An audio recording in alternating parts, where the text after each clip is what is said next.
Veeck as in Wreck was first published in 1962, and I will be reading from the Cleveland years. Once Bill Veeck became the owner of the Indians, he signed Larry Doby, the first black player in the American League. After he signed Doby, he wanted to sign Satchel Paige. I go way back with Paige. When I was a kid, I used to see him pitch for the Homestead Grays and the Kansas City Monarchs in the old American Giants Park right across the street from Comiskey Park. I was in the Hollywood Park in 1934 when he pitched that famous 13-inning 1-0 victory against Dizzy Dean, the greatest pitcher's battle I have ever seen.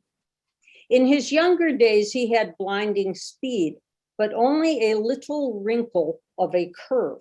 Satch, in fact, didn't develop a good curve until he was 54 years old. But even in those early days, he had all kinds of different deliveries. He'd hesitate before he'd throw. He'd wiggle the fingers of his glove.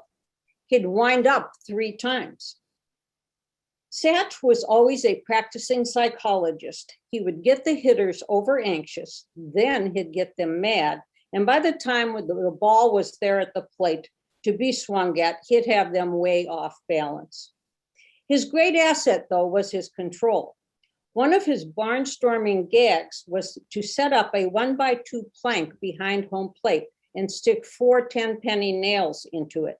Then he'd drive the nails into the board by pitching from the ground and never take more than 10 pitches. That's control. Now, although Veeck wanted to sign Satchel Paige to the Indians, Veeck met with opposition from the star shortstop Lou Boudreau, who was also the player manager. Boudreau felt that Paige was over the hill and that Veeck should concentrate on getting a young pitcher. Veeck, feeling that he was right and Boudreau was wrong, arranged to bring Satchel Paige to Cleveland and have him pitch against Boudreau to allow Boudreau to decide. As ridiculous as it was for Satchel Paige to be on trial, that was precisely the situation as he went out to the mound to throw to Boudreau, who at that moment was leading both leagues with a batting average of almost 400. Against Paige, he batted 0. Satch threw 20 pitches. 19 of them were strikes. Lou swung 19 times and he had nothing that looked like a base hit.